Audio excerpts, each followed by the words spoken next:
We're recording. All right, I'm here with Nick of Bent Window Records. I'm pretty Hi stoked there. to have this conversation. I've seen you play a Yeah. lot of times, man. Oh. In the days of Amnesia, I think that I opened for you a Okay. couple times, maybe. Sorry? I think I opened for you a couple times. I think Schoolgirl, yeah. Yeah, that's well, right. Yeah. with other bands too, I think. Like you guys, what year did you guys start in? 2015. Oh. Okay. Yeah, you probably opened for us at least once then. Yeah, I think it was at the Cooked House, if I'm not mistaken. Which one?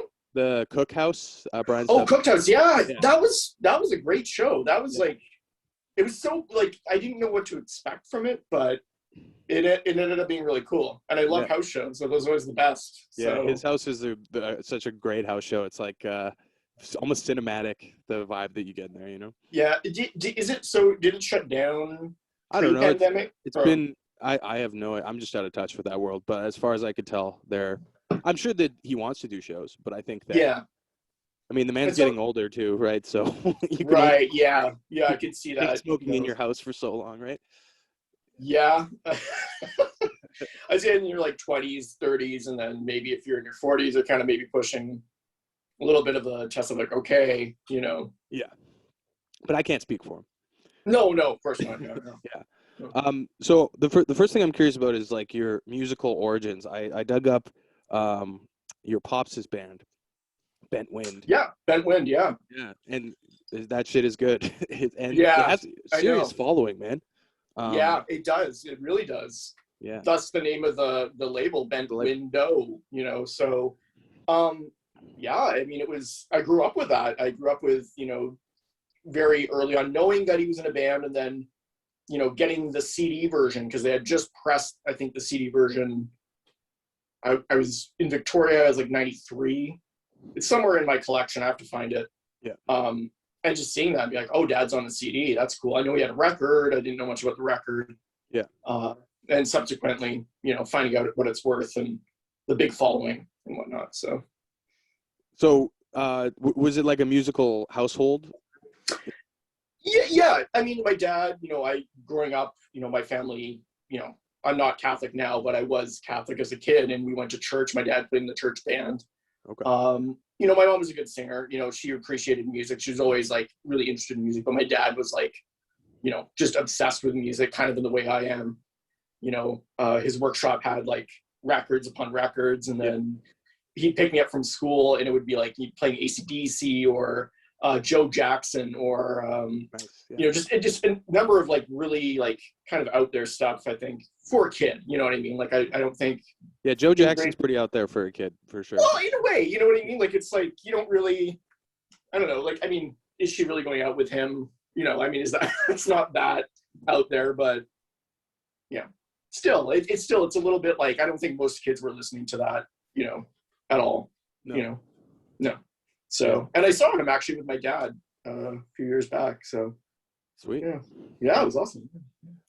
So the thing I always wonder when I've talked to people that are in the world of either experimental music or more extreme music, I guess that's sort of catch-all term. Like, what drew you to like sort of a commitment to that sort of, I don't know, sonic aesthetic, if that's right.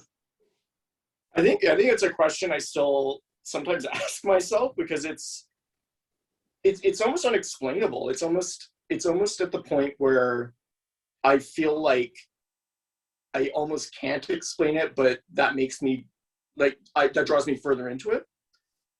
It's sort of like the area of experimental and extreme music. It always, to me, expresses something within, the listener or the performer that they are maybe not able to express through their words or through their actions other than that one artistic format. So it's like you're able to channel your frustrations, you're able to channel your thoughts, you're able to channel whatever you're feeling into this realm of like, well, I don't have to obey, any of the standard rules because I can just make something and I think it sounds good. Hopefully other people agree with that. Yeah. You know what I mean? Like, so it's just, and there's sort of a catharsis, you know what I mean? Like there's, Absolutely.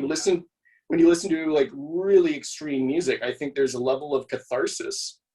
And, I've heard other artists talk about, the element of creating something to the point where you're so wrapped up in it that you don't even feel like you're there. You know what I mean? It's like a religious process or something. You know what I mean? Like, yeah, the spirit is, it's a totally, I think, extreme music and experimental music, it welcomes like a sort of a spiritual relationship with sound, right? With sound, yeah, big time. And I can't remember, I was talking with my wife about this, is like, I'm not, a spiritual person. I'm not really, one for believing ghosts or anything, but like, or the beyond or whatever.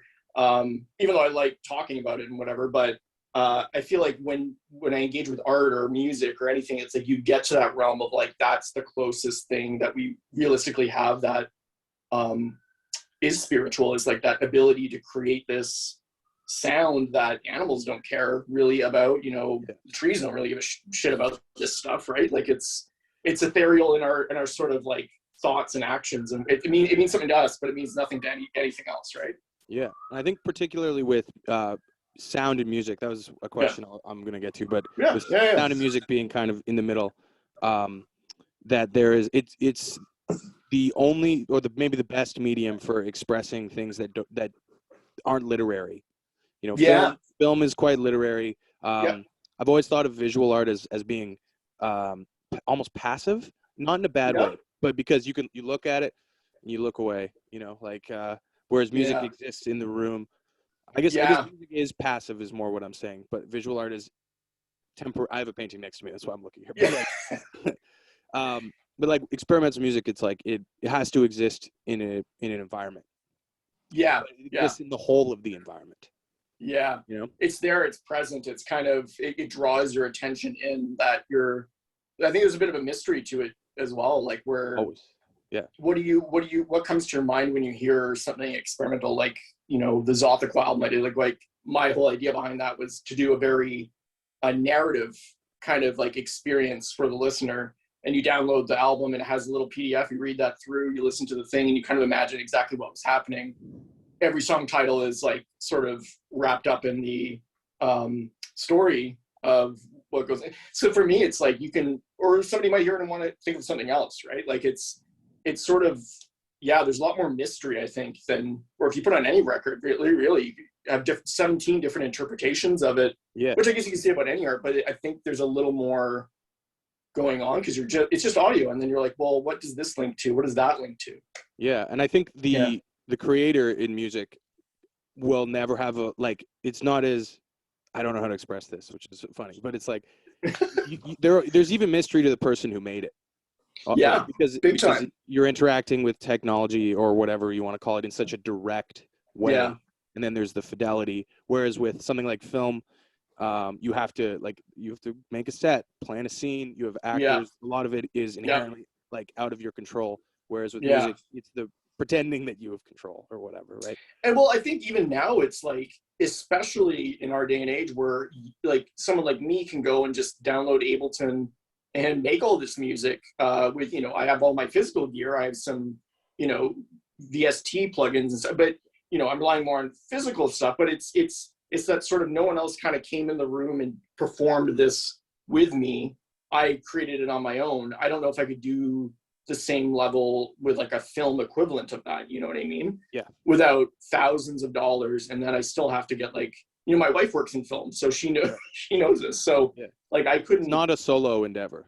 It's not. I mean, some people I guess maybe do it, but it's probably so much more work and so much more planning in some way. Well, not that there's no planning in what I'm doing, but a different type of planning, one that I wouldn't know anything about. So but it's administrative, like with film, rather than like part of the process. And in my opinion. Absolutely. Yeah. I'm always curious. So you started a record label recently. Have you have any experience doing that kind of thing before? No. But I've been doing music for 15 years. Like it's to me, it was that sort of I'm here doing these projects. I have 3 projects on the go.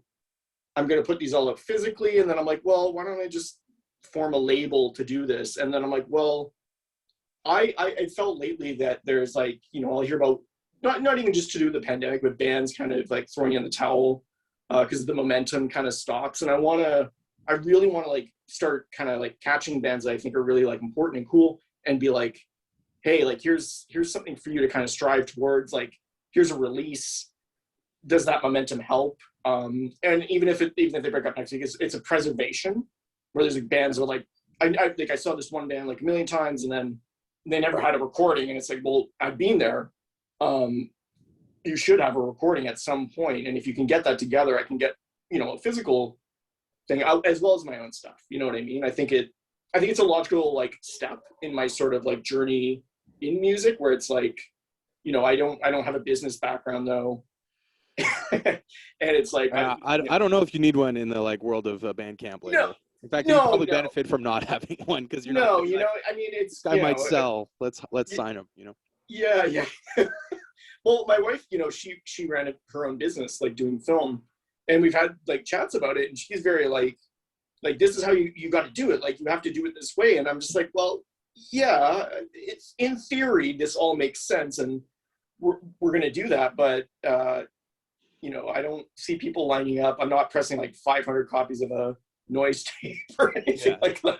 It's 25 copies. You know, people are going to buy them or they're not. You know, it's and then, you know, if they buy them, that's great. If they don't, then, you know, hopefully I can recoup the money again somehow.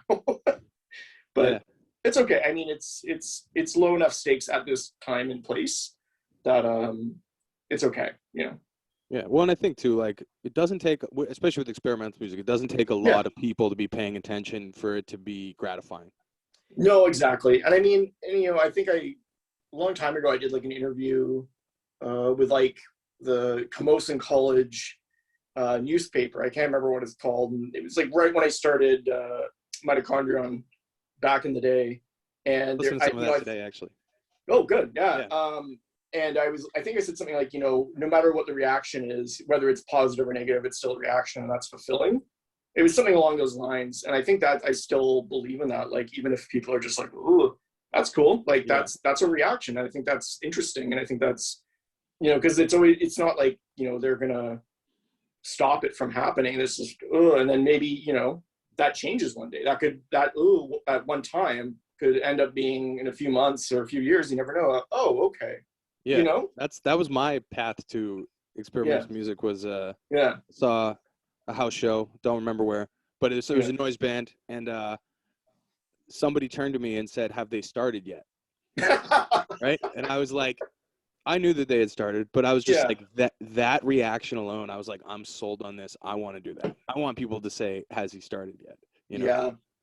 And I think, you know, there was like a sort of Facebook discussion today I was vaguely a part of. I try not to step in Facebook anymore, ever.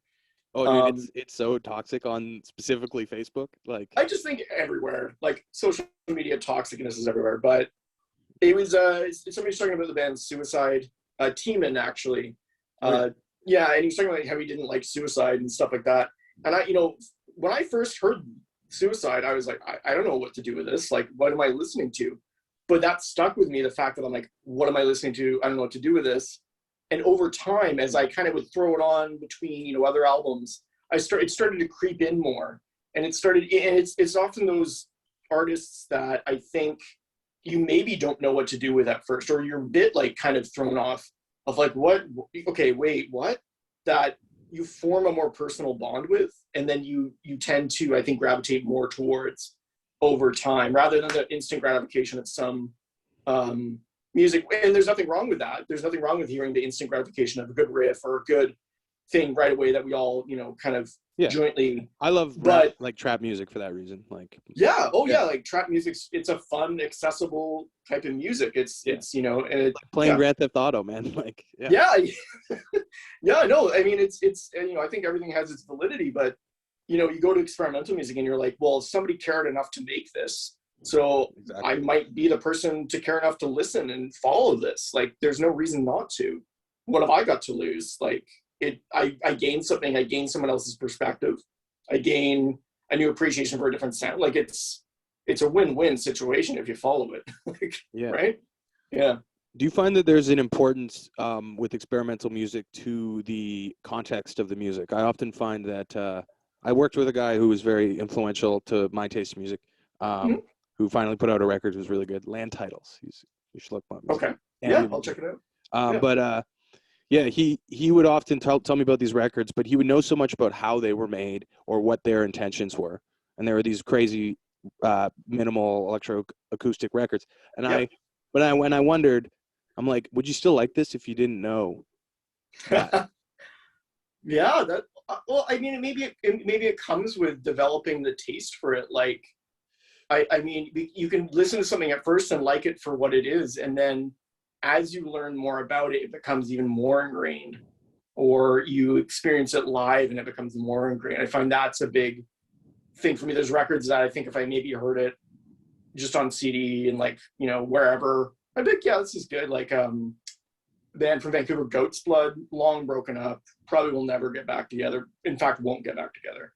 I saw them live in like 2006 or 7 in a basement, and you know, they were a big noise guy in the band, 2 guitar players, bass player, singer, drummer.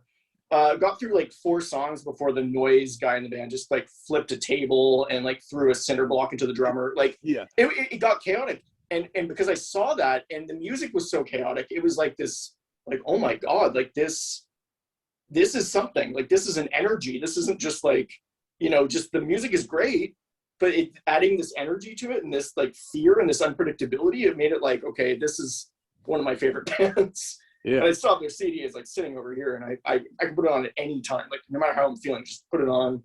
It's there, you know. Yeah, that's the you know, they were exercising catharsis. Yeah, For sure. exactly. I mean, throwing a cinder block at your drummer, that's catharsis, man. Well, I don't know. That's like how much drugs there were.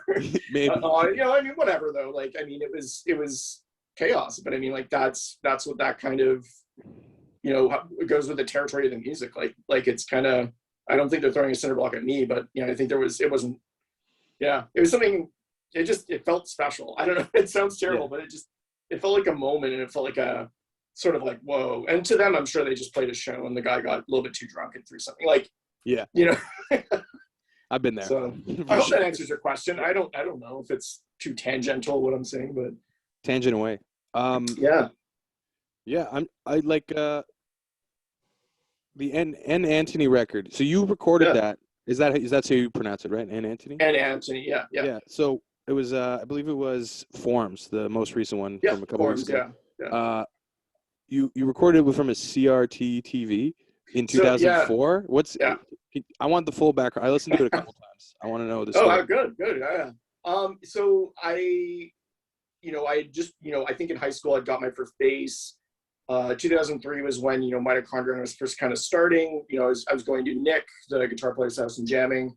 I bought a bass pedal, and the bass pedal I don't have anymore. It's long gone, broken somehow, and it had a looper on it. And I think I bought a Merzbow album in high school, like just, and I was listening, and I was like, whoa, this is really fucking weird. Like, this is like 2002. Like, I've never heard anything like this, and I was like, I wonder if I could do something like in a similar style.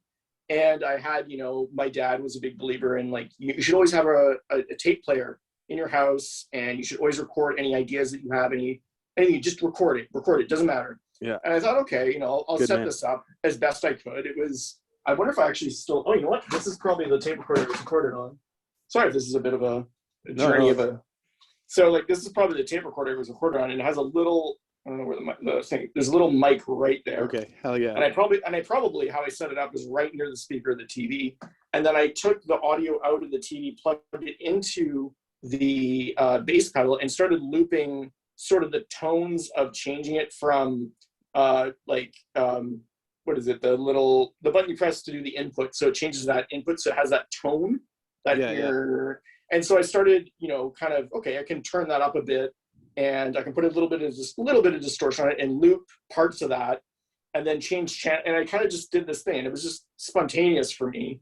And, you know, the whole thing is like, I guess it's about just under an hour. And I just sat there, and it was like probably 2 a.m. with me with headphones sitting there, you know, recording and, you know, whatever. And, you know, I thought it was a 4-track maybe, but should probably change that in the bio for it. But and then I actually put it on the 4-track. That's right. And so on and so forth. So it became what it is now. It was sitting just kind of doing nothing. And I just decided to pick it up and throw it together. I ran it through a bunch of pedals and whatnot, and it is what it is now. I really like it. I think it's a great recording. I think, you know, I listen to it myself. It's like one of those things where like sometimes you record things and I'm like, I can listen to it once in a while, but this is like one that I can actually just tune in and zone out if I'm on a bus ride home. Yeah. Or yeah. I found the record sounded different. I listen to it on my laptop speakers because I'm a bad person who does that a lot. That's okay. And I listen to it with headphones, and it's different records, completely different records.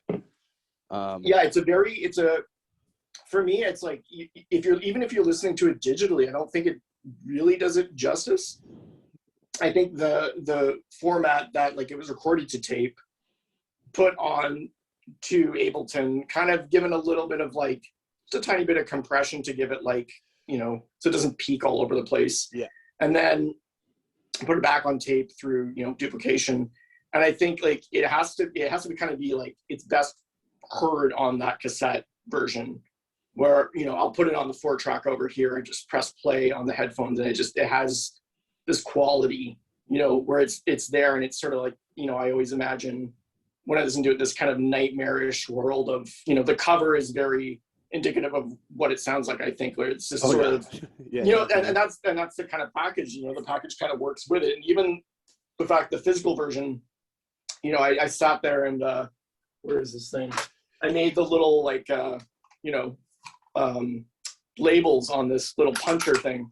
And that was part of it too, because I wanted it to be like this experience of opening up, what the fuck is this? What is this weird, almost like a video cassette, but it's not a video cassette. It sounds like what you'd hear on a video cassette. Like, so just, I don't know, I like that whole very bizarre, it works together, you know? So.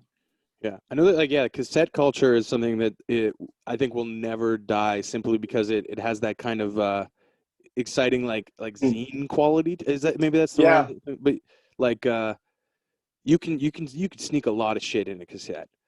Yeah. Oh yeah. Yeah. And I think that like I had a really like opposition to cassettes for a long time, because I grew up like, I think, how old are you? I'm 25. You're 25. I'm 35. So like, okay. I grew up with a ton. I don't know if you had cassettes as a younger kid. I destroyed a lot of my dad's cassettes when I was 2 years old. Yeah, that's my relationship with it. I remember destroying a Sgt. Pepper's Lonely Hearts Club Band on cassette. That's a memory of mine. Yeah. I know that, like, I had a little suitcase. It was a suitcase like yay big, you know, as a little kid, of cassettes. It was like the Ninja Turtles soundtrack, the Batman soundtrack, MC Hammer. Oh god, there's a number of ones. Those are good records. The Batman soundtrack is awesome, dude. The Batman soundtrack, yeah. And I haven't even seen, at the time I hadn't seen the Batman movie, so I don't know. But the Ninja Turtles one, I think, was the best. But and like horror movie soundtrack, not horror movie, but like haunted house soundtracks was another one I had. Yeah, hell yeah. Of like, you know, the door creaking open, you know, all that kind of stuff like that. I feel like the folly of like late 70s, 80s horror movies often is what accidentally gets people into experimental music. Yeah, maybe, because it was like, it was meant to be like the, you know, the soundtrack you put on at a haunted house for kids or something, but it still actually sounded quite creepy. Yeah. So it's like you'd press play, and it was actually, I remember like listening to it and being like, oh, you know, like, but I still had it, and I still take it out of that context, right? Yeah, That's what always interests me about field recording records. Is listening to bear sounds in a place where there's no bears is very bizarre. Yeah. But you know, like, for me, like, having this as a kid, I remember they would get stuck in the tape player like all the time. The tape would come out, and then CDs came along. I was like, okay, tapes, fuck those. CDs are where it's at, you know. And I stacked CDs everywhere as a young person. So for me, when tapes kind of started to kind of reappear, I was like, oh man, tapes, really? And then over time, you know, I think, you know, I started to warm up to it, and I started to realize like how great and how versatile they are, that I could sit with something like this as like a younger person, and then, you know, record something weird like Forms, or, you know, record even the other Ed Antoni stuff, the Sacrifice Denied stuff is all done in this other way. I just, you know, it's this. I listened to that one today. Also, it was this. There was just this sitting here, and then there's like a little amp, and then a few synths and a few loopers and pedals, and that was it. You know what I mean? And to have that, to have that as sort of like part of the experience of listening to it, I think is really important. You know, even the tape hiss of Sacrifice Denied and the tape hiss of spectral eminence. Like, you know, I want that to be purposely there. It's not that it's a bad recording, it's that it's part of the experience of listening to it, you know?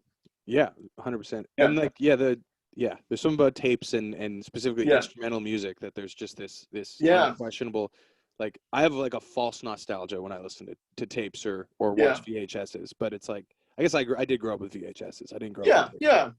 But just that, like, you just can't capture it. I don't know. No, it's different, you know. It has its own sort of, you know, it's like the whole vinyl and CD thing. There is a difference, you know.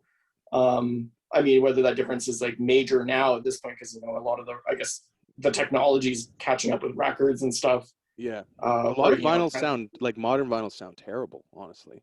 Yeah, I know. It's like not so much the, you know, the kind of, like, you know, I bought my wife. What did I buy? I think I bought her like Matthew. I can't really talk about him anymore, but yeah. Or there was like a Beyonce album I bought her, I think, and you know, I like Beyonce's great, but putting that on, like, versus, like, I was like, this doesn't do the album really justice. It came with a CD, and then we put the CD on, and that sounded like and I was like, well, like, is this just then an item to just have as like a Beyonce vinyl? You know, that's exactly what I think it is. Because I feel like it's the low end specifically that just gets destroyed when you. And they don't. There's no way they put a lot of work into mastering it again.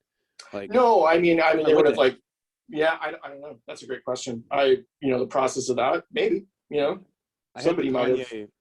Dark Fantasy vinyl at one point.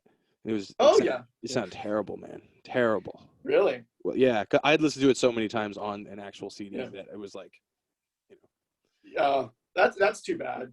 Yeah, I haven't had too much of that. I feel like everything, the more extreme music, like death metal and all that kind of stuff, sounds really great on vinyl. Like just the buzz sawiness of some of the, like, you know, guitar tones just stand out more, and the vocals I don't know, everything just sounds kind of. And then, I mean, you know, a friend of mine, they just did a death metal album on tape, and I was listening to it on tape, and it's like, oh, this is a really great format for death metal. This is like, now I don't like why didn't I think of this before? Like, I should have been paying attention to the cassettes more now. And now I'm scouring Discogs, like, oh, it's only like $8.99 for this, you know. Yeah, like, what am I doing spending $35-$40 on death metal vinyl? Making myself broke. Cassettes are they're like cheap to manufacture. CDs are cheaper still to make. Yeah. I mean, you know, researching that as well as a label, you know, so. But I just don't want a CD. I don't know. I'd rather the cassette. I you know, I think I felt the same way. Like, the CDs were kind of like, whatever. And then I just started, like, you know, there's so many albums I want. Maybe they're not on cassette, and then on vinyl they're $80 because they were pressed in '91 or something, and then they never got repressed. Yeah. But then there's like, somebody's done a CD reissue, or the CD from '91 is still dirt cheap. And so for me, it's like, a format is a format, you know, and I understand why people wouldn't like CDs, because it's maybe the same thing I experienced when I was like, when tapes came back, I was like, oh, I don't want a tape. Like, but now I'm like, oh, I want a tape. Yeah, definitely, 100%. Like, or a CD or a vinyl. Like, and, you know, maybe that'll change. Maybe just CDs will disappear. I mean, they are kind of, you know, it's not the greatest format, to be honest with you. Yeah, they're pretty wasteful too. Like, you can't like the way that they have DRM on them, or whatever you call it, digital rights management. You can't burn on a CD again unless you're a hacker. If you've done it through iTunes, it's not gonna happen. Yeah, so it's kind of there. I mean, I think there's something kind of cool about the form, like the format of, like, you know, just grabbing a CD, for example, like having this as a format of, like, opening it up. I think there's something kind of cool about that in the disc itself, but the process of, like, how scratched it can get and whatnot is kind of like, that sucks. You know, you can't really do too much about it, but vinyl you can't do too much about it either if it gets scratched. So. Yeah, that's true. What are your feelings about, like, streaming services and such? I have a very mixed relationship with it. I love it for a lot of reasons, but it's also fucking terrible. I don't know. Yeah, I mean, I think it should. I think everyone should have sort of mixed feelings over it, because, you know, Spotify I use all the time. I pay for it. You know, we pay for the family plan. My wife and I have separate accounts. It has a lot of pretty weird stuff on it. Like, it does, there's a lot of people who are throwing up their material, like, you know, on Spotify, just, you know, even noise albums. And I'm surprised people put their noise stuff, but it's awesome that they do. It's not cheap to do it, man. There's no cheap way to do it. I don't know if there's like some other way they're finding to do that, or they're, you know, I don't know, because I threw up the Roaring Hymn stuff on Spotify because like this is maybe the most somewhat accessible stuff to human beings. And I was like $17 a year or something. No, more than that, $54 a year or something, like for 3 songs. Like, why do I have do you know what you used? DistroKid? One of those like CD Kid or one of those. I can't remember the name of it for the life. I barely logged on to the site. Yeah. At first I kind of was like, okay, there's a few people listening, great, and I just like forgot about it. But it's all spread it's all spread out across all these streaming services or whatever. Yeah, there's all these little ones you pay X amount a year or whatever. Yeah, so I don't look. I make a point of not looking at my stats. I can't do it. No, you'll really just kind of get weird if you look at your stats too much. And but you know, streaming, I think, you know, it's going to be. I honestly think it's kind of like, at one point, it's just maybe going to be streaming at some point down the road. Like, I mean, sadly, it's an inevitability. For sure. You know, I think physical will always be around. I think it'll be really, you know, niche physical kind of thing. And that's not something I hope for. That's just something I see coming. Like, it's sort of a kind of an inevitability in some ways. But, you know, if it's done in a way that's a little bit more, you know, ethical for artists, I think that's, you know, you're not making too much money off of like 1 million streams. Like, no, you're not. The like CCR, or I can't remember what band it was, but the guy like came to, you know, some courtroom and talked about it. He's like, I made like $5 off 1 million streams, and you're like, yeah. Why? Like, why is it like that? I don't know. And then I think there was that thing with the owner of Spotify even being like, well, you need to continually put out new material on these. Yeah. It's like, are you gamifying? Fuck off, man. Well, it's like, it's gamifying art and music. Like, it's turning into like, oh no, you have to put the quarter in at this time, and then you have to press the trigger. It's like, no, man, that's not how it works. Like, it's not like, you know, there is business to music and what you're doing, but there's also the fact that it doesn't work in the way you want it to work. You know what I mean? Like, you can't force it. You can't do that, or else you, I don't know what you end up with, but because no matter what, like with any art form, time will always win, not the game, not the gamifying, right? Like, great records will live forever. That's very cheesy, but it is. Yeah, I mean, and it'll, you know, it's great records will live forever. And then, you know, you take a look at my dad's Sussex by Bent Wind, and it's like that took a while for that to live. So, you know what I mean? Like, I think when that came out, no one really cared. Like, it was just like, okay, here's the dollar bin. But now it's like over these years, because of like the hype that I got, and it wasn't pressed on any other format, and, you know, it wasn't streaming anywhere at the time. You know, it's 1982, and a CD version came out, and people were clamoring to get that, and they did a repress, but the repress, you know, isn't worth the same. And it, you know, it's different. You know what I mean? It's just, you know, I don't know if we'll see that anymore, because you won't be able to lose music really anymore if you put it online. It's just there for almost forever unless you delete it. Yeah, but the deleting it thing is what I think is actually interesting, because you might get these great records that have, you know, like, imagine, I don't know what your numbers are, and I don't really care, but like, imagine what me and you do, like, relatively limited audience. One day I might be like, I want to be a school teacher. I should probably pull this off the internet, and maybe there's 10 people that remember it, and then but I pull it because I want to protect my name or something. You know what I mean? Yeah. I think the archivalist thing will always be there, I think. Yeah, no, that's a good point. But I think also at the same time, like, you know, we're entering such a world where, like, you know, I work for a hospital, and I have like tattoos on my arms. It's gonna get to the point where, okay, you played a noise record in your like 20s. Nobody gives a shit. Yeah. Everyone's gonna be like, oh yeah, you did that too. I did it too. You know, like, it's gonna be. Yeah, you got to think there's a SoundCloud rapper right now who's like a social worker, you know. Sorry? You got to think that there's like a SoundCloud rapper that's like a social worker, like right now or something. Right? You know, I have a bachelor's in social work, and I work in psychiatry doing mental health work. So it's like, you know, and I'm making some pretty weird boundary pushing out of the way music, right? You know, so Yeah, of course there's going to be a SoundCloud rapper, social worker out there. Yeah. Actually, you know what? My friend, my buddy Josh, he's like a DJ. He does like dubstep kind of stuff. He works with youth and stuff like that. He works with, sort of youth outreach sort of stuff. So yeah, there you go. There he is. I think that's a good world. That's a world I want to live in. Sorry? That's a world I want to live in, for sure. Yeah, I think it's already here. Like, I think there's a lot of people who, have these sort of like straight jobs, and then, I was talking to a coworker, actually, he's a psych nurse, and his brother has like a PhD or something, but plays in a band, and everybody else in the band that he's in also has a PhD, and they're like, we don't want anyone without a PhD because you don't have enough money to pay for the gear that we need to sound the way we want to sound. I just thought that was so like, okay, like, I mean, it sounds a bit dickish, but I understand it. And it's totally like, I get it. I totally get it. I mean, at first I was like, really? I was like, okay, it actually makes sense, What do they have PhDs in? I don't know. I didn't ask, but yeah. they're making the money. Like that was the whole thing. We got PhDs, so we make probably doctors. I don't know. But I mean, it makes sense. If you're at if you have a certain thing in your mind and you want it to sound a certain way, why not? I don't know, but I also argue, fuck it. Who cares what it sounds like?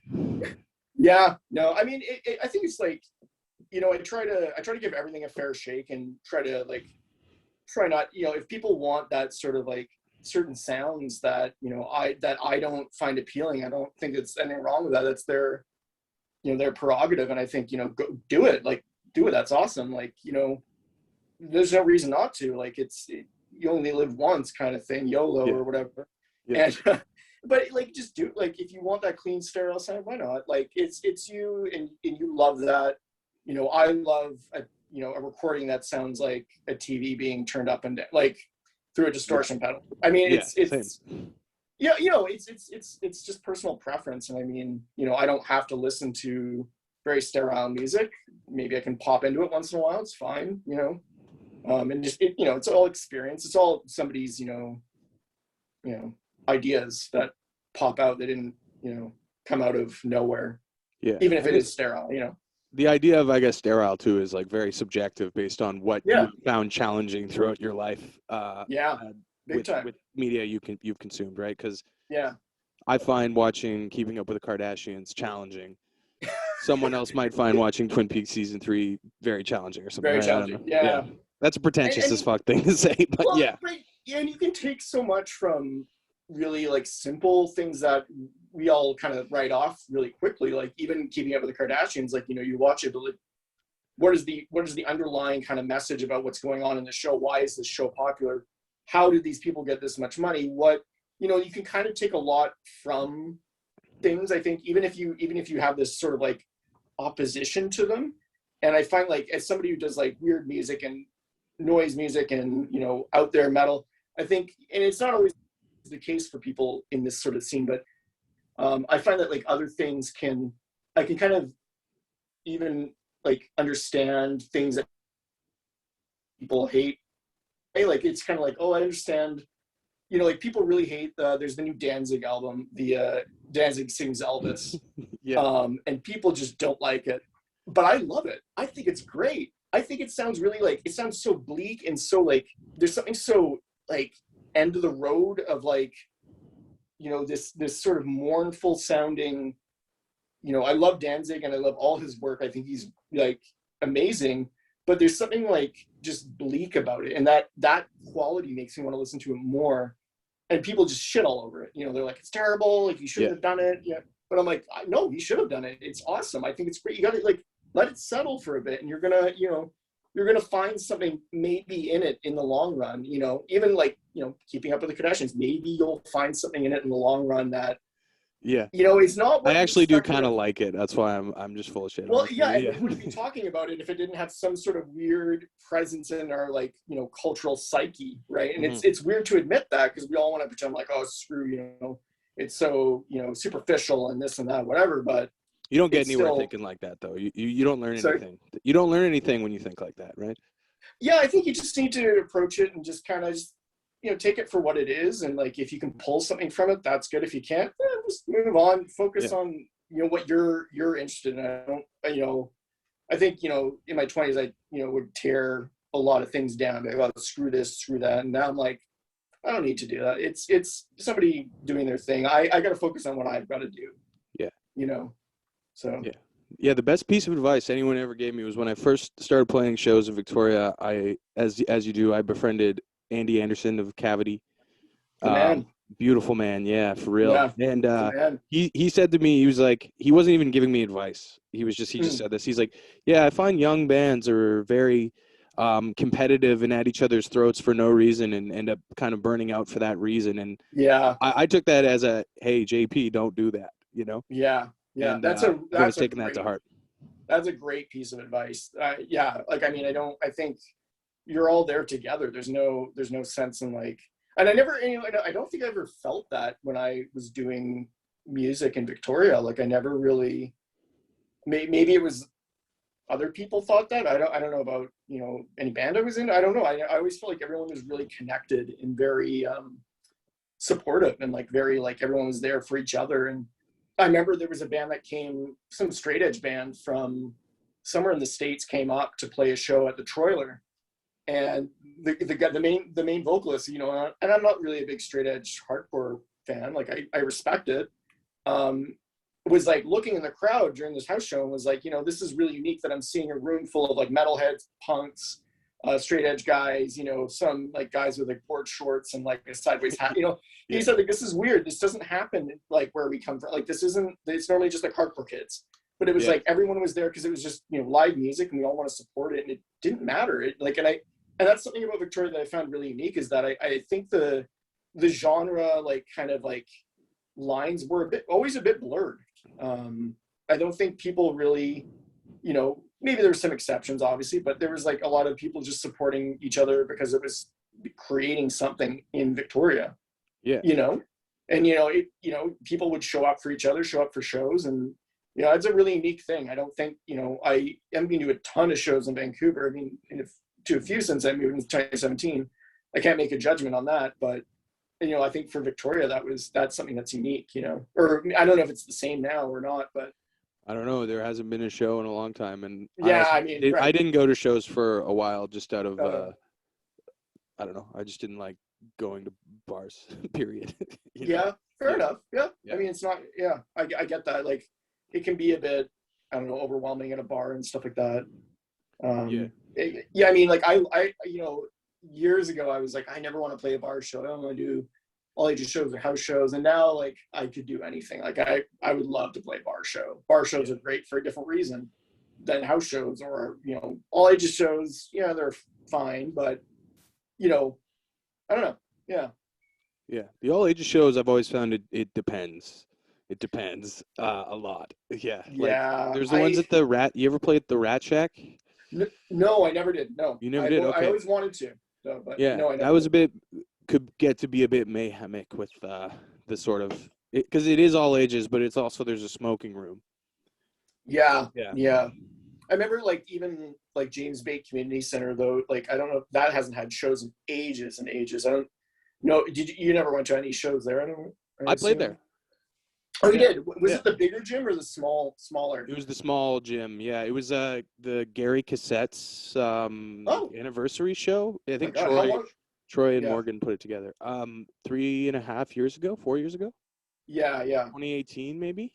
Okay. Oh wow. Okay, I'm glad that it still became a venue. That's awesome, actually. Like, because I just thought it was just gone, like forever, just not. I think it was finagled through CFUV to be totally. Oh, okay. Because I remember like I think one of the shows there, it was like some band played and teenagers showed up and they got caught in the bathroom smoking weed or something or drinking or making out or something. And then the whole thing got just shut down or whatever. And like, you saw that like sort of like everyone's trying to be respectful, but then there's this contingent of people who are there to kind of like be too much and taking out their frustrations on a venue at a show where it's like, well, we're here to appreciate the music, not destroy things, you know? Yeah. But yeah. And I like to get drunk as much as the next guy. I'm drinking Bud Light right now, but yeah, I'm drinking a nice cider myself. So. Nice. Yeah.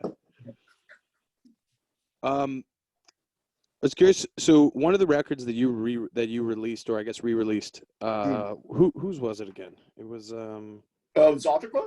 Yeah, that's right. Yeah, I wrote down, how do you pronounce this? My notes here. Yeah, Yeah. Zothaqua. Yeah.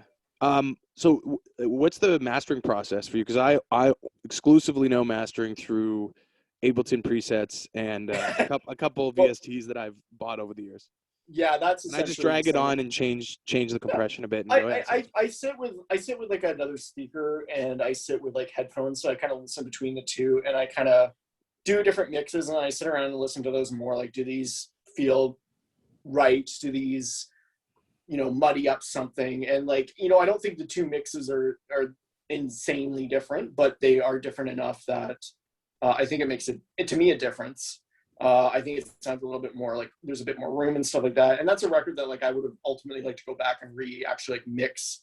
But the program I used to record that isn't Ableton. It's a different. It was like Music Maker Magic X something or other. Yeah. Came with my thing, like came with my laptop, and like I was like, oh, I could do this, and I sat around doing it, and it was like kind of like you feel the computer shaking as the memory was trying to like master it down, and you're like, okay. So I mean, it just leave it as it is, and I kind of put the mastering moves on it, and I'm doing some other mastering for a couple of other things I'm putting out through the label, that not my own stuff, and that is, as time progresses, I'm starting to like understand it better. So it was like good to practice on my own stuff. Yeah. Like even the Roaring Him stuff, I remastered that a second time. I didn't really announce it or anything, but I remastered it a second time, put it up, replaced the files on Bandcamp, and the ones on Spotify are the ones that are on Spotify. But kind of trying to train my ear of like what needs to be put where, what needs a bit more space, and kind of stuff like that. It's so DIY, and I watch a few videos, but even then it's like I get a bit like, okay, I just want to try this and just find my own process in it, and I'd love to take some courses or something to really get in there, but it's right now it's the pandemic, so I'm gonna try my best. You know what I mean? Like, it's kind of rewarding. Maybe people hate the mastering process that I've put it through. I don't know. It's a tricky game, Yeah, I've only recently learned the value of mastering, to be honest. Yeah, it's just having that overall, like you have that overall sort of like feel of everything, and I'm like, yeah, it has to sound like in certain mediums too. It's like I'm learning about that as well. Like, yeah, mastering for a different medium is that's a challenge. Like CD mastering versus tape mastering versus vinyl mastering. Yeah, I didn't know that when I made my first tape, man. I did it through duplication, right? Yeah. That one right here, and it sounds so fucking bad. I just made it into 2 waves, right? That's all I did, and just sent it off. Orange, fucking this guy here. It's from 2015. I have 40 of them in my closet. I left them in a house for like years, and I forgot. Oh wow! Holy moly! It was one of those just kind of like I was drunk and ordered it online. That's awesome. That's a good story. Just finding tapes that you pressed that you forgot. Yeah, years. They were lost for years, and I got them back. And you should put that out. That's a cool story. Maybe I should. Yeah, and they're orange, man. That's like formed. Yeah, that's like forms. Like I found the tape, and then I ran it through a bunch of pedals, and then I put it out. Like, Do you find that relationship with like your older music? Sometimes there'll be a small waiting period, and you're like, I never want to hear that shit again. And then you wait even longer, and then you're like, damn, okay, I want to get back to this or something. Like, do you find that it changes your relationship with your own work? No, I feel like everything I've done, I'm proud of. Like, I don't think I've ever sat back and like listened to something that I've done that's being released and being like, even when it was like, I don't think so. I think everything I find, there's always going to be, you're going to listen to, oh, I could have done this better, I could have done that better. That was for a long time my relationship. Feeling sort of just like I could have done this better, but I still like listening to this. But now it's like, no, this is really, really cool that it was amazing that I even got to do this, that I even got to like record something and put it out. Like, not a lot of people do this. Not everybody knows how this works. And to me, it's like a sort of journey as well into my past, where it's like, I can't deny, sort of the steps of like my musical journey.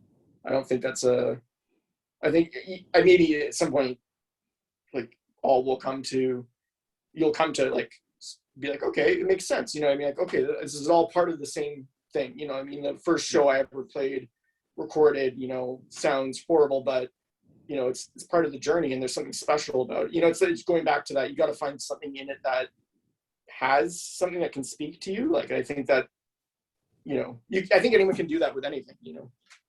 Yeah. I found, actually my dad, when he passed, we had to clear out his place. And, I found a tape that he made, where it was Mitochondrion playing at Logan's Bar. I want to say it's like 2004. Okay. And it's like, I was like, oh my God, like, or 2005 maybe even, like, do I want to put this on? This is like early days of the band. Like we were a very different band. Like that was a very different band at that time. And I put it on, and it's just neat to listen to. Like I thought I was going to feel weird about it, but it's like, and you know, I'm not in the band anymore even. And it's like, this sounds really cool. And I sent it to Nick and Sean, and they were like, this is weird. Like, this is weird to hear. Like, this is such a, it's like, it's less of like there's no embarrassment. It's like, this is a bookmark in the history of like that band and all of our creative processes, you know? So I think for me, it's like, it sounds awesome. Like, I think it's really cool. Yeah. Yeah. And with the advent of the internet too, it's like, it's very beautiful how easily you can go, oh yeah, you know, and I did put my first show on YouTube, or someone else did. Here it is. You know? Oh yeah. Because I have that, at least. Like, my first show is on YouTube. Oh really? Yeah. Yeah. I've never. How old were you when you played? Or 17. Okay. Wow, yeah. That's really, like, my first show was, I was like maybe 19 or 18 maybe. Maybe I was 18. Okay. Maybe I was 18. I think I might have been 18 during my first show. Yeah, it was loud. Oh yeah. Yeah, that's what I remember. It was loud. Yeah. Yeah. I'm trying to remember if my first show was like, I think it was an all ages show actually, and I was probably 18. And then the second one was actually a bar show, and I was underage, I think.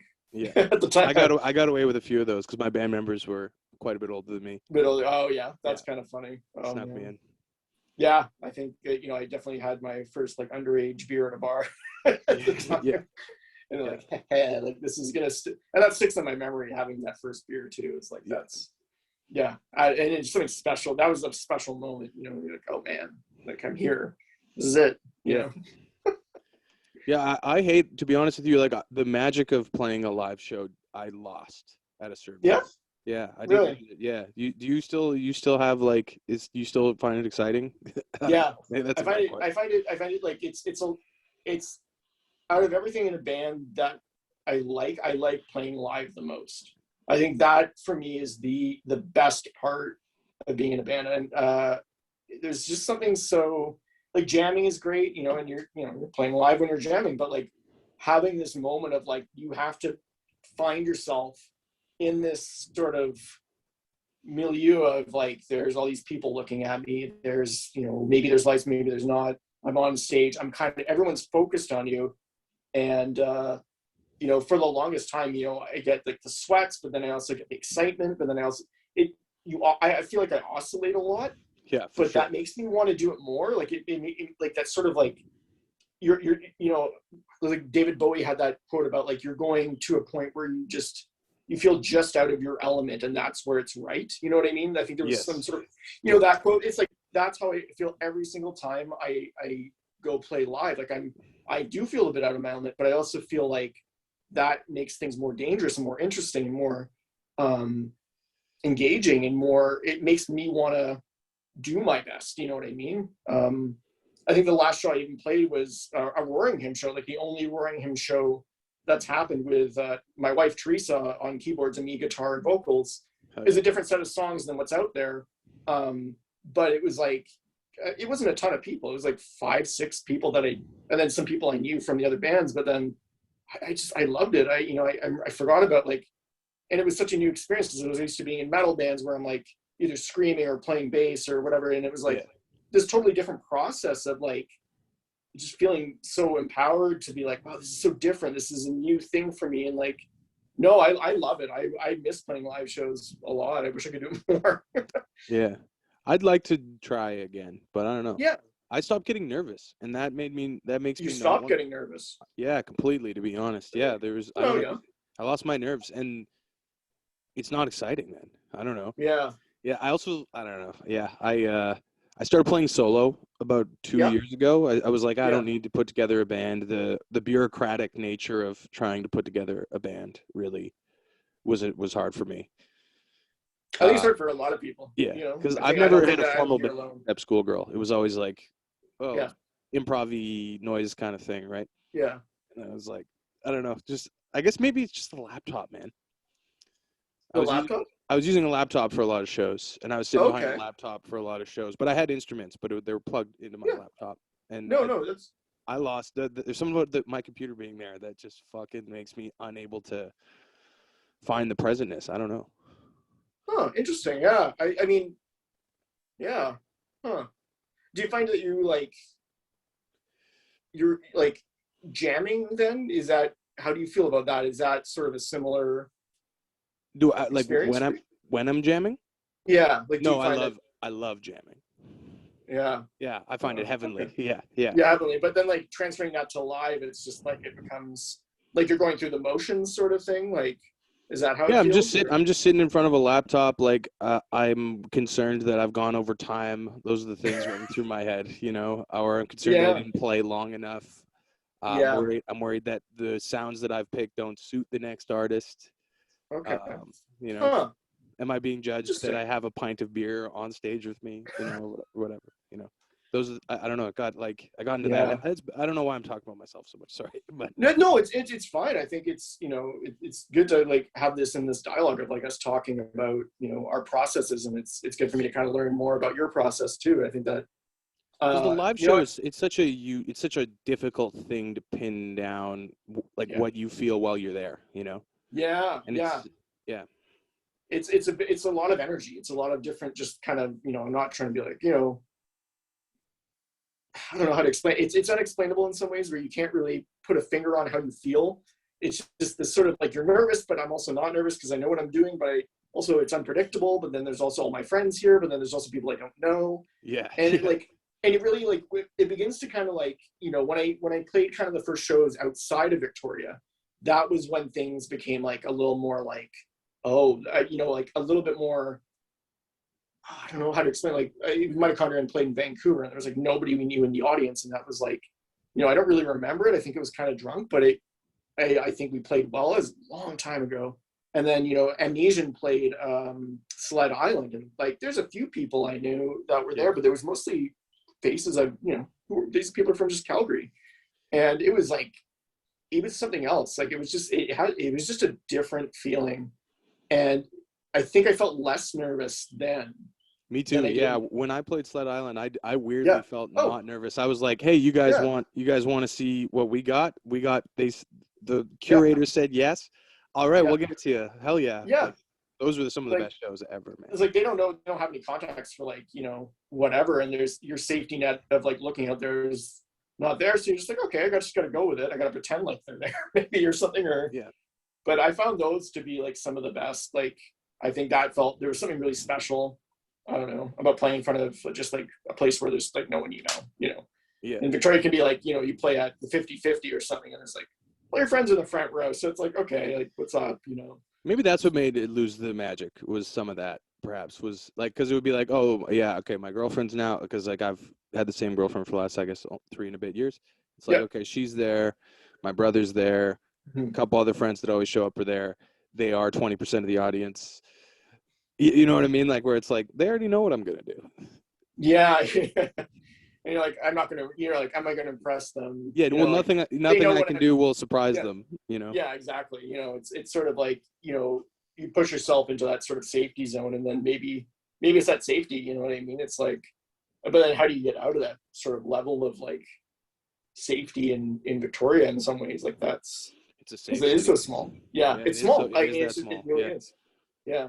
And, but no, I definitely think, live, I miss it more than anything. Like, I miss even just, like, obviously we all probably miss going to shows. Like, I miss going to shows. Yeah, I'm excited to move to Vancouver, and hopefully shows start back up. And yeah, I mean, I think there's like experimental music that's totally fresh to me. So exciting. Yeah. I mean, there's going to be, I think, like, people are kind of already kind of planning stuff amidst people I know and stuff like that to try to for like mid-June? Is that what people are thinking? Even like later in the year, but like it's like as much as I'm like stoked to hear that, I'm like, oh god, like it's I if it doesn't work out, I'm not going to be like sad, because it's like we know what we're in. Like, yeah, it's like we've had that last year where it's like I had tickets to some bigger shows, and then I got the refund from Ticketmaster, and yeah, I had a few of all those these too. things I canceled. So it's like I'm hopeful, but I'm also trying to be realistic in my head of like things could get ugly again, and then we have to cancel everything. So yeah, I think we're all we're all there for the most. I hope yeah. I mean, it's kind of kind of obvious, but yeah. yeah. So what's the plan with the label? What are you thinking going forward? Well, yeah, I've got, I just kind of put up the 2 posts about Death in Slow Motion and the post about Midden. So getting their material out is kind of the next thing. And then, the Harm Signals tape. And I'm also now doing a split CDR for him and another noise artist. So getting those out within the year. And then there's a couple of other artists that I am going to really like try to get their stuff out this year. I think it'll work. And then my own stuff too, where it's like I have another Zothaqua album, kind of almost in the bag, but sort of not, sort of. And then Roaring Him, like kind of sort of a full length sort of thing. And then if I feel like doing any Antoni stuff, I probably will put that on the back burner for a little bit until the new year. But it's a lot of things just to keep myself kind of occupied, because I find I I'm just trying to think like, what do I do during the pandemic? It's like, well, this is now what I'm doing. Like, I mean, it's whether or not it's gonna be super successful, I don't know, but it's definitely occupying my time. And I feel like it's I'm not the most organized person in the world, and it's kind of forcing me to be a bit more organized, and because it has like sort of like a very concrete goal, and that's something that means so much to me. So, and I mean, like, just continuing forward and putting out what I can when I can. Yeah, I mean, that's the kind of goal. And if the label can, if the releases can start just paying for themselves, I'm not going to go and quit my job. I want to go back to school. I want to go get my master's and, do all this stuff with, my line of work. And so as long as it's something that I can like, kind of maybe, once in a while put like, 100 or 200 bucks of my own money here and there in, that would be great to keep it afloat. But I don't know. I honestly don't know if that'll happen. It might blow up tomorrow. Like, Who knows? Yeah. Yeah, it's not. You got to just take it one day at a time for now and try your best to plan it out. Yeah, I think that's a very like important thing. I wish somebody told me that when I was younger too. Was yeah, that like you can also have a job, like you can also pursue like a pseudo real career. It doesn't mean the other stuff has to stop. No, not at all. And Not I think all. like I never really had that in my head. Like it was always like, well, I need to find what I want to do other than that I can, supplant this sort of, because I knew like, I'm death metal band and grindcore band, and I'm not paying the bills with those. Like that's obvious. Like, it's and very few people can, and some people have, and it's not to say it's not possible, but it's fewer than far between than even the people who are able to do that with like mainstream music or whatever, right? So it's like, everyone I think kind of knows that, like the singer of like At the Gates is a school teacher, like in, I guess, Sweden. Really? He's like, yeah, he I teaches didn't like know high that. school. Okay. He teaches like high school social work or social studies. And it's like, and that's a band that there's 1 million people that have that shirt. Yeah. Sure. I saw them here I think it was with Behemoth, and it was like flooded. Like I think a lot of people came for At the Gates, and I like Behemoth. I do like At the Gates, but it was like I think I like Behemoth more than I like At the Gates personally. Yeah, I agree with you there. I kind of had like I kind of wrote off At the Gates for a little bit, and I shouldn't have. Like what is it, Slaughter of the Soul? Like that was a really big album, like for a lot of people in like when I was in high school, and then like after high school, and I liked it a lot, and then I just burned out on it of like, because then you'd hear like 30 bands that sound exactly the same, and like, and it just became a bit like he yells "go" at one point, and you're like yeah, like I mean for me that part aged kind of poorly, like "go," and you're like yeah, like that reminds me of like Refused. I feel kind of the same way about it. Yeah. Oh, okay. Yeah. I mean, I love the Refused, but Yeah, did you go to the reunion show? Were you able? No, No. I did try to get tickets though, and I failed. Yeah, Yeah, I went. It was good. It was actually a lot of fun. And then I felt like the band kind of they just kind of they did like they another put out album, right? albums. Yeah, and it was like Yeah, I must have listened to it, and it must have not made an impression. it just I think times change. Whether or not like Can I Scream, Yeah. is like a commentary on them in the future.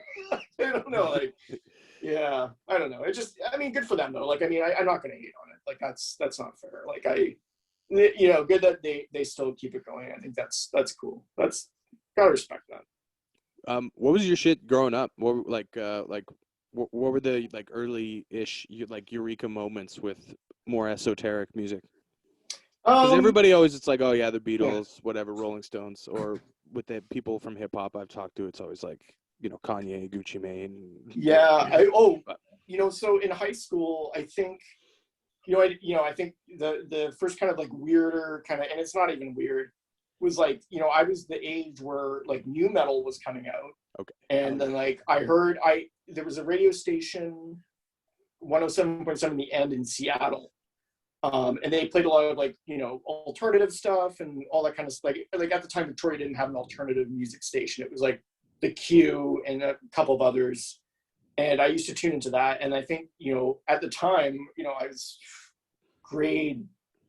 I want to say grade 7. And I heard Korn. And Yeah. at the time, it's like that distorted guitar. Because I heard like Smashing Pumpkins and I really liked Smashing Pumpkins. And I was like, Yeah, Smashing Pumpkins, they rock, man. That's a great band. the guitar tone on Melancholy and Infinite Sadness is like, and even before that with like, Siamese Dream, those guitar tones are just so great. But then I heard Korn, I was like, oh my God, that distortion is so amazing. Like I have to get into this. And, I don't have any frame of reference. I'm a kid essentially trying to find, what is the most weird out there thing. It just made sense to me. I was always into like ghost stories and haunted houses and creepy movies and stuff. And so it's like, well, this makes sense. This is cool. And my dad's in this cool like psych rock band of like, so it all kind of like tied together where, he was playing AC/DC for me and Hendrix. So it's like, well, of course I'm going to go and hear something on the radio that's like tuned to B and it's distorted. And so like, I don't listen to Korn now at all. I can't. So it's just awful. In my opinion. They have some good songs still, man. I got like some of those songs are cool. I mean, I can't. It's just it's too. I feel like for me, it's like I understand why people like it, but I'm at the point where it's like, I think I liked it because that was what was present and that was what was. I was like there. If I had heard something heavier or as heavy as Korn at the time, it probably would have, it would have taken off. And it was. I had no, there's no internet. There's no way to hear music other than the radio at that time. You know what I mean? And like. You could go, you went to HMV and you just like picked up a CD. I guess I'll listen to this. Like, I don't know what this sounds like. And so like, that was like, kind of getting into the weirder music. And then, I had all these new metal CDs and my cousin moved in with my dad from Toronto. And he's like, what are these bands? These suck. And I'm like, what are you talking about? And he's like, you gotta, what did he say? He's like, you gotta pick up a Napalm Death album. And I was like, I don't know what that is. And so I went to Lyle's place, and that because that was like there was nowhere else you went at that time. This is like 2000 and this is probably not even this is like 1999. We're talking maybe even. Was it the same location in 1999? Sorry. Was it in the same place in 1999? Yeah. So I think it's this is like 98 or 99. Okay. And I think I bought Fear Emptiness. Yeah, it was Fear Emptiness Despair by Napalm Death. One of the later like 90s. Kind of like it's more like modern death metal, less of the older kind of grindcore. Yeah, it's more. But and I put that on, and I was like, "What the fuck?" Like, I think I sort of like understood the concept of it at the time, and I was just like, I didn't know how to handle it. And then I just started listening to it more, and then all the new metal CDs were gone. And then it was like, who is it? Somebody was like, you got to check out Cannibal Corpse, and I bought The Bleeding. Actually, was the first Cannibal Corpse album I bought, and then it was like Morbid Angel. I heard Morbid Angel, and then it was just like these. That was a big one for me. Was Morbid Angel? Oh my God, yeah, Covenant, like that. If Sean from Mitochondrion has the Covenant, like this sort of like festival that they do, and like the sort of label. It's called Covenant because of, you know, that album, like essentially, you know, it's such a, you know, I know for him and for myself, that was like, we both heard that and we were like, what the fuck? Like, how do you do that? Like, who are these guys? Like, you know, and I'd that's even make a you know, guitar sound like that. That was what I thought when I first heard them. I was like, well, yeah. And it's like, we, you know, that came out, oh God, like we wouldn't have known what to do with that when it came out, and we heard it years later, you know what I mean? what year and did, so, what year? They're early 90s, right? That's, well, they like 80s too. Like they were, 80s, they okay. kind of had the abominations of, abominations of something or other. I can't remember the name of it, but they had that album. It came out before Altars of Madness, and yeah, so they were around for, you know, a long time, but then, you know, they did Altars of Madness as like their kind of pinnacle, and that, you know, as its anniversary, I think it's like 30 something years. Yeah. Anyway, anyway, hearing that, like hearing Covenant, that was the first exposure. It was like, whoa. And then, you know, we started tuning into Loud on Much Music, and once in a while they'd play like a death metal band. Okay, well, what's this death metal band? Like, you know, Carcass, who's that? We've got to find out about Carcass, and we got to find out. And so that was my exposure. And then, like, you know, you go to, we were going to the bookstore, and there was like Metal Maniacs, and that's like a long out of print, I guess now, magazine of like, you know, death and black metal and, you know, alternative metal and, you know, and NWO BHM kind of stuff as well. And that was another doorway of like, oh my God, you know what I mean? And then so on and so forth, you know, going down actually with Sean, going down to Seattle, because his dad lived there, and seeing like Cannibal Corpse live in high school, like it felt like just like this is something that, like, you know, I own a Cannibal Corpse shirt and I'm in high school. Like, that's, these guys have the most extreme titles for songs, and their album covers are like zombies butchering each other. Like, it was sort of like, there's no way I can not like this. This is the coolest. You know what I mean? So that was the big, like, sort of like, and then the ball kind of just went from there of like, you know, I you know, it's funny because I think I got into like death metal and all that kind of stuff before I really got into like punk or like hardcore or anything like that. It was like, that was sort of my first like subculture that I really identified with, you know? Yeah. Morbid Angel, man, that's an awesome band. Yeah. Again, sorry to ramble. I tend to. No, that's, I always want to know, just because, like, especially people who make relatively extreme music, I'm always like, it always starts somewhere. It's always a great band. It was honestly my cousin who was just like, don't listen to new metal, listen to this. Like, and I thank him every day for that. That's and he also got me into Danzig too, and I love Danzig. So like, I think, you know, he was the one who was like, you gotta listen to Danzig as well, and I picked up the first album and stuff. And then, so on. Do you know Ben Sloat? You know him? Yeah. Oh yeah. Yeah. Me and him just pushed each other in high school to stay on the extreme tip. That's how we kind of got on. Really? Yeah. Oh, cool. Okay. He was the metal guy, and I was the, like, Sonic Youth side project guy, you know. And that was a good time. But the big one for me was Converge. Listen to Converge, who you opened for, which is that was insane. a weird experience. Yeah, it was awesome. It was sort of like Amnesia had sort of like kind of fizzled, and it wasn't a thing. And then I got the email from Simon being like, hey man, do you want to go open for Converge? And it's sort of like, is this a prank? Because this is like, when I started Amnesia, it was like, that's sort of the goal, like, just to do that maybe at some point. That's would be like my check mark of like, I've done that. I'm, that's great. Like, that's sort of like a bucket, almost like a bucket list thing. So Converge was another one where, like, in grade 11 or 12, I was supposed to go to a high school dance, and I had the money for it. Like, my parents gave, like, you want to go to this dance, here's the money. You did your chores. And I had, it was like $12 or something, and I walked into Ditch, the old location of Ditch, around the corner from Curious Comics. And I was looking through the CDs, and then I saw the Converge. I saw Jane Doe there. And in an issue of Metal Maniacs, I remember reading a little bit about it. And like, at the time, I was really just exclusively into death metal.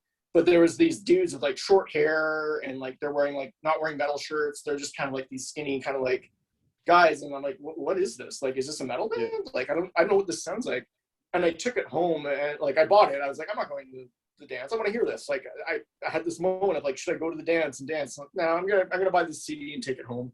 I'll see you guys later. Ditched all my friends, went home, put it on, and it was like, I don't know if I knew what to do with it at first, because it was like I know death metal, but this is different. Like this is, you know, something completely.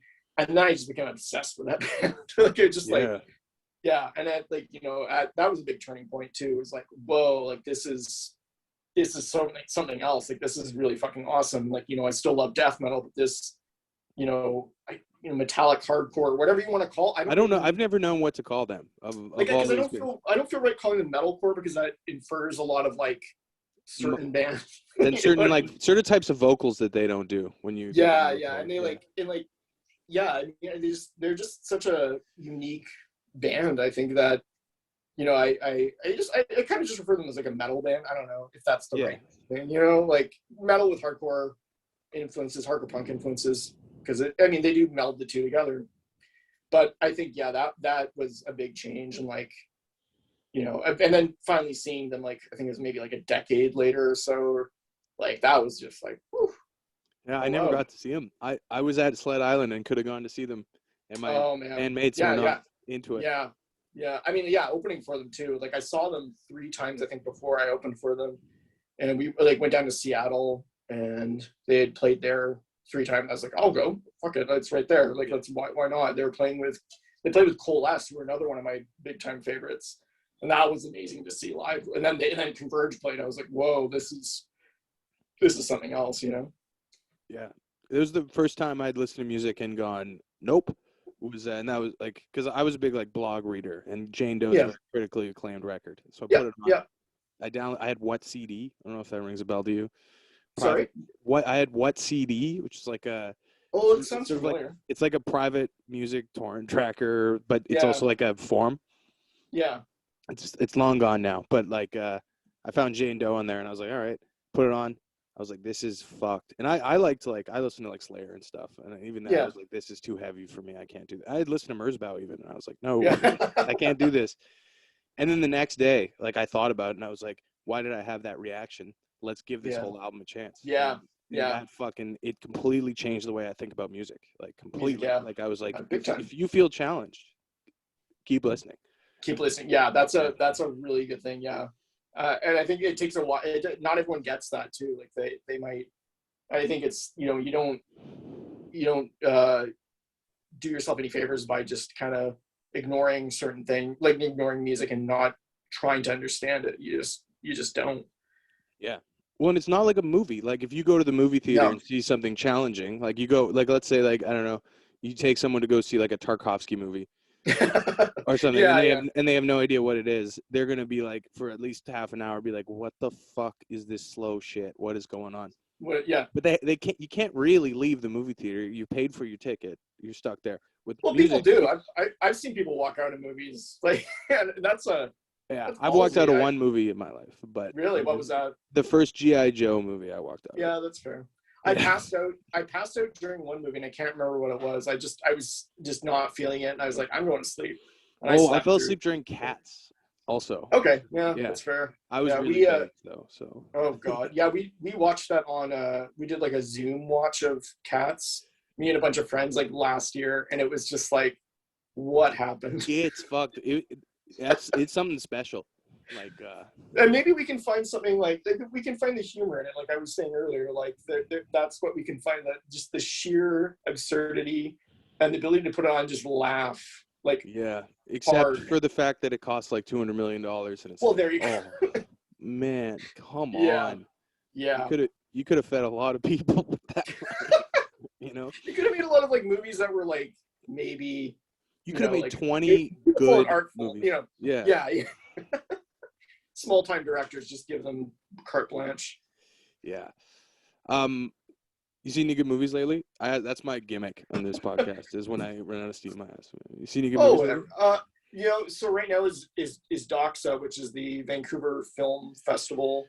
I think I saw you posting about that. Yeah, my wife used to work for them, and so we're watching a few films on that. We watched a documentary on, and I kind of posted about this, is what's it, Polystyrene of X-Ray Specs.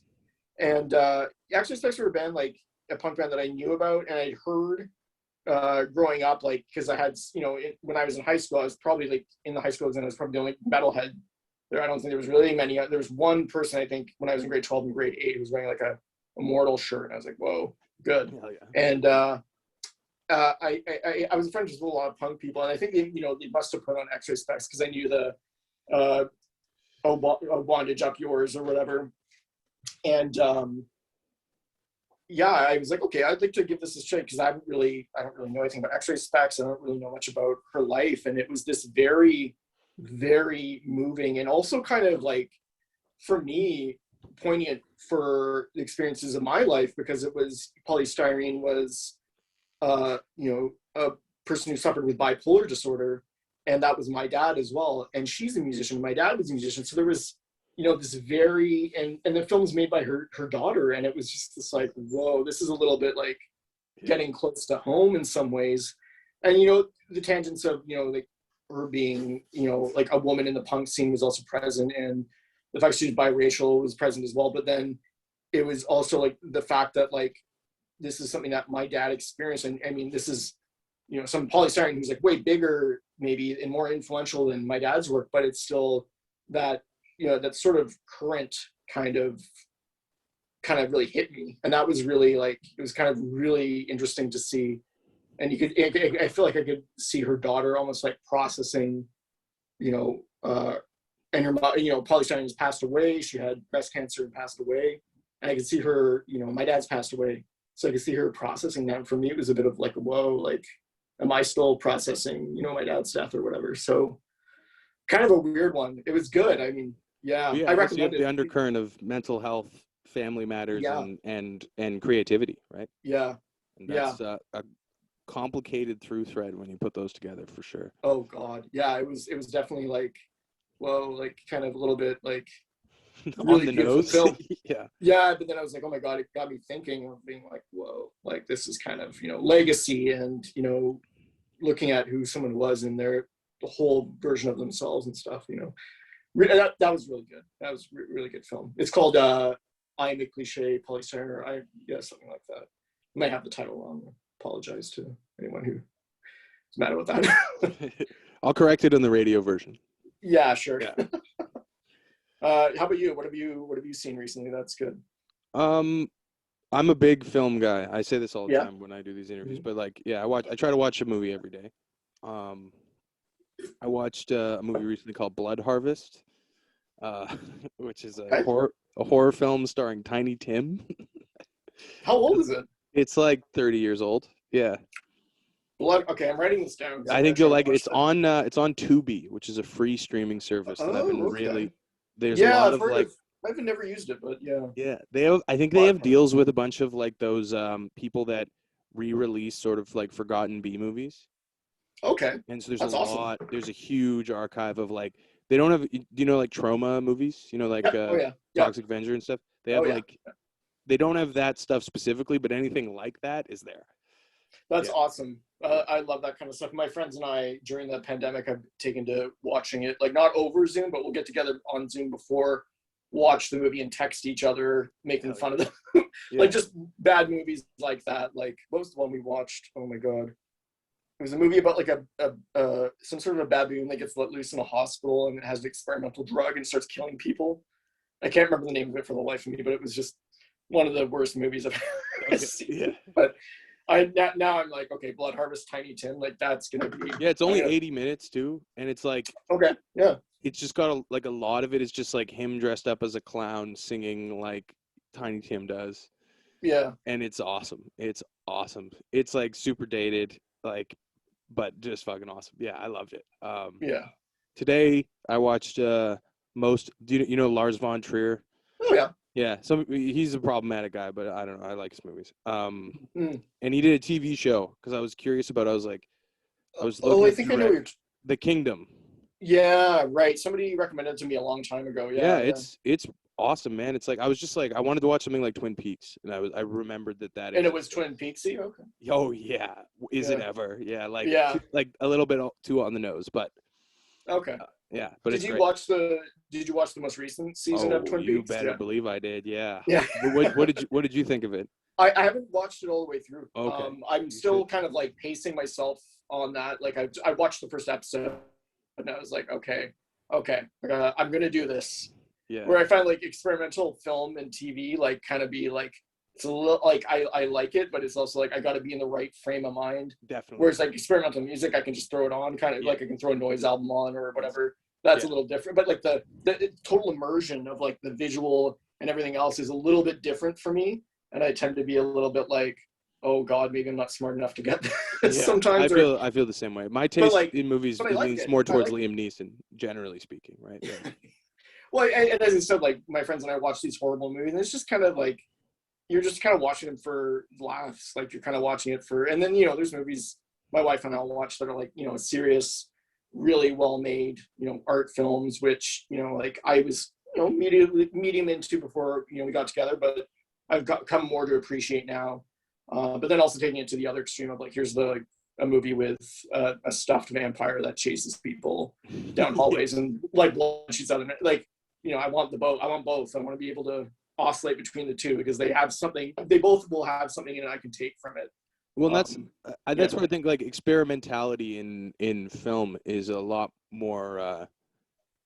There's various. There could be movies like Blood Harvest, for example. There's some experimental shit in that movie. Would someone call it an experimental film? No. But it's cheap, and they had to do with what they had. Like they had to work with what they had, so therefore it is experimental. Like how did they slit this guy's throat? That's like it sounds stupid, like that's experimental, right? Yeah, I mean, that's a good point. Like where like even back to like music, where it's like I was thinking about it the other day, like putting distortion on a guitar. That's period an experimental idea. Yeah, think about overdriving an amp. When people overdrove amps for the first time, that's experimental. Is what I mean? Like it's interesting. Absolutely. Like yesterday's experimental is today's like almost normal, and sometimes I feel like, are we gonna then 20 years from now have a bunch of kids like in high school wearing Merzbow shirts, and you're not cool if you don't wear a Merzbow shirt? Dude, we're already there. Yeah, I worked with a kid. Oh, I don't know. I have no idea that was like that. They're doing. Yeah, I worked with an 18-year-old kid. He's a metalhead. He has a Merzbow vinyl. Everyone he hangs out with knows what that is at the very least. It's a bit ironically tinged, as Gen Z does or whatever, not to catch all. But this kid rocks also. That's pretty cool. Like he's only 8 years younger than me, but it's like that's enough. That makes me happy. I mean, even if I guess the ironic thing, like I don't know, like how do we define ironic? You know what I mean? Does he just say that he hates it or likes it? Sorry, and then he actually kind of just doesn't like it? I think it's just like Merzbow, haha, or whatever. Oh, right? okay. Like, I have it on vinyl, but like. But he's listened to all of what he has, Pulse Demon on vinyl. Yeah, he's listened to it multiple times. Huh. But he's also, while he's listening to it, he's sending me short selfie videos of him like smiling listening to it. Oh, okay. So, but I don't know. But that's kind of weird, but yeah. This kid rocks, man. He's awesome. He would love Amnesian. I'll send him Amnesian. Oh yeah. Yeah, do it. Yeah. Oh my God. He got me to revisit Cannibal Corpse, this kid. Good. He was like, Cannibal Corpse is very good, and I'm like, are they? I like them, but it's been a long time. And he sent me their new album, and it was actually very good. So good. It's the guitar player who just joined, Eric Rutan, who's been in he was in Morbid Angel, and he was in another band before called Ripping Corpse. Yeah. And then he was in Hate Eternal, and like that guy is a phenomenal guitar player, and I think just kind of revitalized. Not that they weren't like they were amazing, but he kind of like put new energy into it. And that new album is just like it's just everyone's like, yes, this is Cannibal.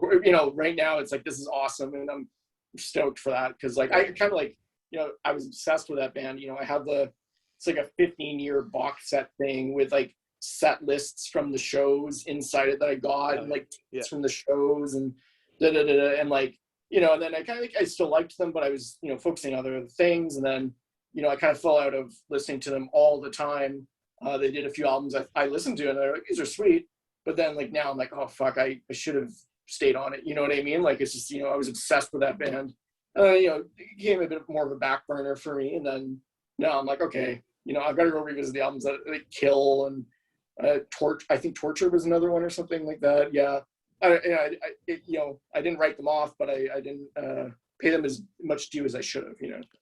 That happens with legacy bands, though. Like, Yeah, if they don't break up and they keep making records, at some point you are going to stop listening to them, right? Like, yeah, you'll be like, okay, I know you're doing it right. I'm gonna like explore other stuff, and then you know, but then you come back and like, yeah, I definitely have to come back with a new one, or it's like, oh fuck yeah, like because they're doing it even more so than before. Yeah. And they're like 50 years old. Like, yeah. If I'm 50 and I can do that, that's awesome. Yeah.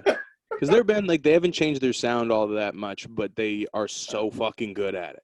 Like, they're so fucking good at it. They you know, they kind of put the genre, you know, like it's there. That's the kind of like right now the staple band for is like Cannibal Corpse. Like, yeah.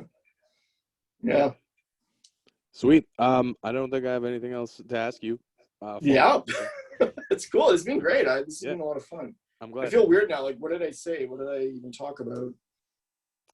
Well, we talked about a lot of stuff. Yeah. Oh yeah, I don't remember now. This happens when you get old. Yeah. Yeah. Well, and there's the black hole of Zoom. You know, it's like, am I even talking to a real person? It's just it's nonstop with Zoom in the pandemic. So yeah. Okay, I'm gonna stop recording. If you want to do some plugs, feel free. Huh? If you want to do some plugs, like some links, plugs and stuff. Oh yeah, I mean, I guess, you know, if you want to check out Ben Winter Records, we have Instagram at Ben Winter Records. That's mainly where everything, kind of all the information now goes through. There's a Facebook. The Bandcamp page is actually where you can hear all the artists affiliated with, along with my own projects. If you feel like, you know, challenging yourself, hearing something new, something different, go check it out. Or just go check it out in general. You might find something that you may not, but you might hear something that a friend might like. Pass it along, you know. That's all it is.